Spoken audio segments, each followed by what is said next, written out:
You know, these days, the youth of our country is trying to find true meaning of our culture. इसीलिए आपको केदारनाथ, अमृतसर, वाराणसी और अब अयोध्या जी में भी यंगस्टर ज़्यादा देखने को मिलेंगे। छुट्टी की छुट्टी और अध्यात्म का अध्यात्म, प्रेकेंटेशन। हाँ, सबको रीलें जो बनानी है। हाँ, वो तो है। सोशल प्रोफाइल भी बन जाती है और कुछ जानकारी भी मिल जाती है। But somehow we understood that the Macaulay education system को अब भारत से जाना चाहिए। ये कौन है? किसी यूनिवर्सिटी के वाइस चांसलर? नहीं, देखिए 1835 टू 1837 में इन्होंने minutes on education in India लिखा। इसमें हमें हमारी मातृभाषा से दूर किया और धीरे धीरे अंग्रेज़ी शिक्षा पर जोर दिया। और फिर शुरू हुआ प्रचार, जिसमें ये बताया गया कि संस्कृत और भारतीय भाषा हीन है और प्रगति के लिए सिर्फ अंग्रेज़ी शिक्षा पर ही जोर देना चाहिए। और लोग धीमे धीमे अपनी सभ्यता, अपनी संस्कृति से कटते चले गए, इतना कि वो खुद को भूल गए। गुलामी का पहला रूप किसी जाति में हीन भावना उत्पन्न कर, इतनी कि वो खुद से नफरत करने लगे।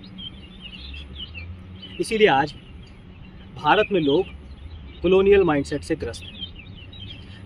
भाषा कोई भी हो, वो बाधा नहीं बल्कि ब्रिज होती है। ओह वेल, हम लोग अयोध्या से श्री राम वनगमन यात्रा पर निकले हैं। और आप लोग? अब हम लोग तो युवा सम्मेलन से आ रहे हैं, organise by Shri Ramakrishna mission.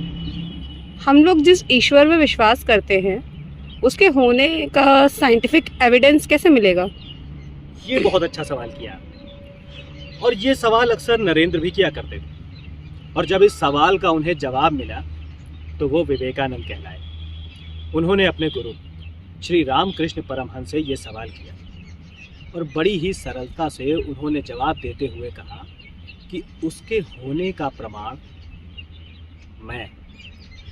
ईश्वर को जानने के लिए बस एक क्षण ही काफी।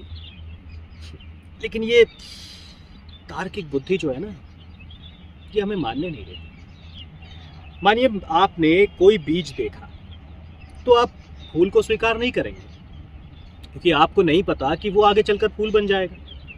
और सुगंध फूलों में होती है। इसीलिए हम लोग अपने इतिहास और मिथ में उलझते चले गए और इतना उलझ गए कि हम खुद को ही भूल गए। इसीलिए उपनिषद में अच्छा एक जगह लिखा हुआ है कि यानि अस्माको सुचरिता तानि त्वया सेविताम संतति, यानी अपने पुरखों से प्रेरणा ग्रहण करें, उनके श्रेष्ठ आचरणों का अनुशीलन करें। यही जीवन के उन्नयन का मार्ग है। और हमारे पूर्वज कौन? राम, कृष्ण और शिव। फिलॉसफी के हिसाब से तो आप ठीक हो, लेकिन विवेकानंद ने ऐसा क्या किया? उन्होंने पश्चिम में भारत की सनातन संस्कृति का प्रचार किया। अब ऑडियो आज भी अवेलेबल है। ये किस साल की बात है? आई थिंक 1892 टू 93 में, जब हमें नीचा दिखाया जा रहा, तब अपने गुरु का संदेश लेकर विवेकानंद जी शिकागो पहुंचे। अब ये पश्चिम में तर्क और सार्थक इंद्रियों से जो सिद्ध ना हो सके वो हमेशा से मना करते आए। और भारत के लोगों का भी यही हाल था। तो होना क्या था?